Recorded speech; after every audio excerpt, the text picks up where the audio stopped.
In 2021, I got into a relationship I never should have.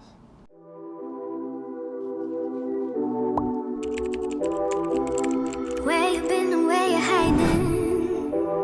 I know you're lying. Don't you try it, no. You really shouldn't play with fire. Put it out with water. But now you're drowning.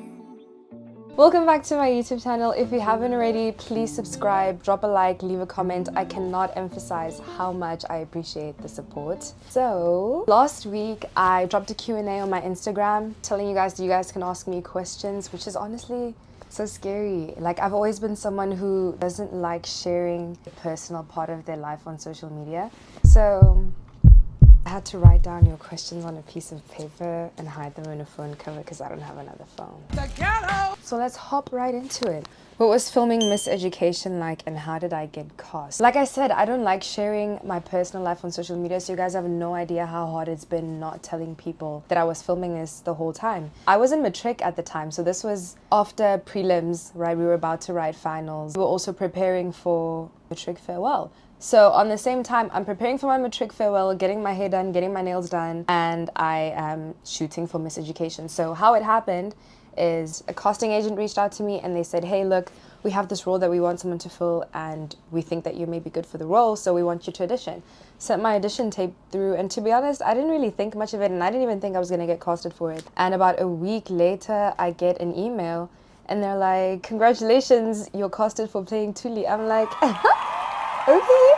okay, period, she's in her acting era. So they gave me my script, and then I went over that thing so many times. Like, I was sitting there, I don't even think I had that many lines. I had my line at Mbali's party, my line on my live where we were just talking about how Mbali's cancelled. Another appearance where it was kind of just like an improv line that I had over there. So I didn't even have that many lines. I had 5 lines or 4 lines at most. And I was sitting there in front of the mirror every day reciting this like a prayer. I was like, okay, this. Yay, it was stressful. The day came where I was actually supposed to film and I was like, yo, I've never done this before. I don't know. I was so scared. And my parents are absolute sweethearts. Every single day we would drive. We shot about an hour and a half away from where we stay, and my parents would make the drive every single time, and then we'd book like a hotel to stay there for the night so that I can film.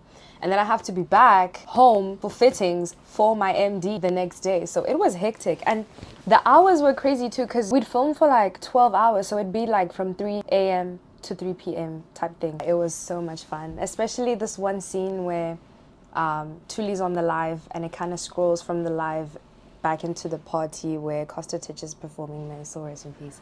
They had to edit this thing and it was like a whole green screen yana. It was a whole thing and it was so much fun. I was having the time of my life shooting that, and I would 100% do it again. So if you're watching this and you're a casting agent,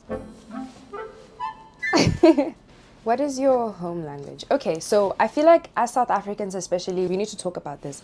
Because for the longest time, right, I've been telling people that I am Xhosa because my mom is Xhosa and I speak Xhosa. So I was like, okay, ndimum Xhosa.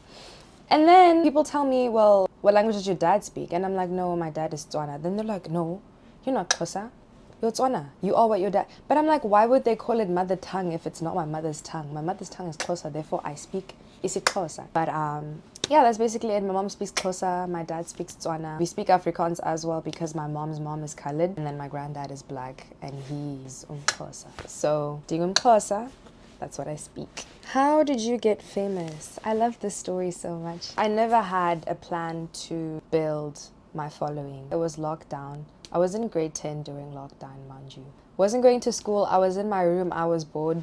And I remember making videos under the username. It was something like, don't follow me and I oops. The type of content I made in the very beginning was Afrikaans videos, if I'm not wrong.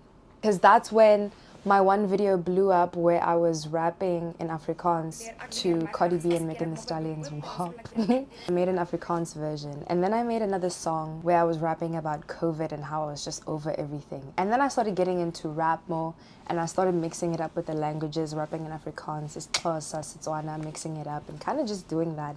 And those started blowing up to the point where I remember the South African DJ Max Hurl took one of the raps that I made and he made a remix of it, and then that went viral. It was like a ball and it just kept rolling and everything happened so quickly, if I'm being so honest. And I didn't really know what to do at the time. I was 16, probably even 15. I hadn't turned 16 yet because I remember I got 50,000 followers on my birthday of that year when I turned 16. So I started TikTok when I was 15 years old. And then I was like, I really enjoy this rap thing. Reason why for a while I kind of stopped doing what I was doing was because I did all of this in the midst of COVID-19. Meaning, I didn't have any responsibilities. I didn't have school. I wasn't going to my extracurricular activities. I didn't have my extracurricular activities. I didn't have homework. So at that time, I had all the time in the world to create content and it was going really well up until I had to go back to school, obviously about a month or two later when COVID started settling down a little bit. At this point, I started slacking a bit with the content because I had all my responsibilities again. And it's like, dang, I really want to do this, but I have a lot of other things to do. That's basically how it happened, and that's how we are where we are today. Obviously taking it a bit more seriously now because, you know, I can sort of try and balance between all those things, but I feel like it really hit me when I was matriculating because then it was like, okay, I need to focus on prelims, I need to focus on my finals. I cannot be hopping on TikTok every day anymore. I truly believe that this happened for a reason, you know what I mean? So I am planning to try and figure out what exactly that reason is.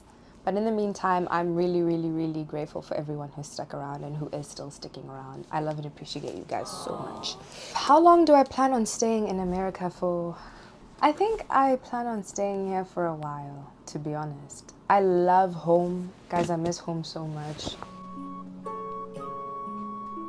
I've been craving Okota for so long, I'm not even gonna lie. And so they have African markets here, but they prioritize like other African countries type food because I know they have a lot of Nigerian food, they have Jamaican food, but it's like where's South Africa at? Like, in terms of just the opportunities, I think I'm gonna stay here. Do you regret anything? I said, oh. I've been trying not to speak on this, but yes, I do. In 2021, I got into a relationship I never should have. The only reason I regret it, as I said, is because I should have known better, but I have no hate towards that person whatsoever. And I mean, I've gotten over it because it was 2 years ago. But it's that one thing when someone asks you, like, what do you regret doing, that just kind of still sits there in the back of my mind. It's more like an ick to think about, to be honest, because it's like, why did you do that?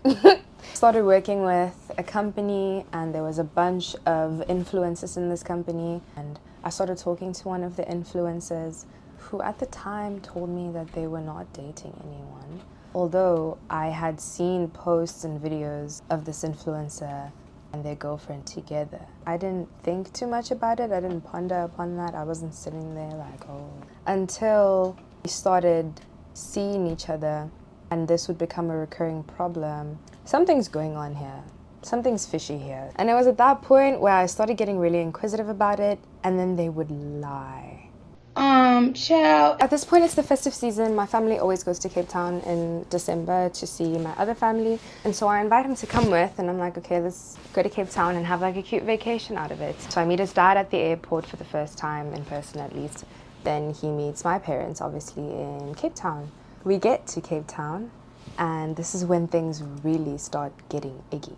This recurring supposed ex sends me a message on Instagram saying, hi, something's been really off about him lately. I just want to know what's going on. I see you guys are posting. I asked him about it. He said it's for business. We've been together for 2 years, and I just want to know what's going on because something seems very sus. I go stay with my family, and now I'm contacting this girl. I need to meet up with you. I'm not going to ask him anything about it. We are just both going to pull up on him and tell him his nonsense. We do eventually meet up, and then he just refuses to say anything about it. He flew her to Cape Town while we were there together with my family. As I said, I really was just mad at myself for being that naive and also not being able to identify when someone's just using you for clout, you know? Anyway, next question. Is it lonely in a foreign country and how do you cope? It is lonely. I've only been here for 9 months and 7 of them have been me being homesick. So there are some days that are better than others. But how I cope is just building a community. So whenever I miss my family, they kind of Not that they'll ever replace my family, they'll never be able to, but they kind of stand in for that part that I miss and my friends. But you manage. You just have to create a community for yourself. Otherwise, you're going to drive yourself crazy. Just sitting in your room, beke every day, not doing anything, you're going to drive yourself crazy. What advice would you give to someone struggling with spiritual warfare? Honestly, I would advise you to pray through the storm. Same way you pray in moments when you rejoice, and moments when you get what you prayed for, and moments when you get your breakthrough. Pray during the storm as well, because the funny thing is, if you read the Bible, God always reached out to his disciples, especially when they were in a storm. To word that more accurately, he was always there during a storm. He was there on the boat. Peter started waking him up when he was taking a nap because they were going through storm. He was always there. He made a promise to us that he would always be in our presence and he wouldn't break promises, because he's a God that keeps promises. What made you start posting about God or getting closer? I truly do believe that God didn't just bless me with this following for no reason. There was a time where I wasn't posting, and that was simply because I felt really guilty. I was not living a life where you could tell that God is a part of, and I didn't want to continue posting about him because I didn't feel good enough to.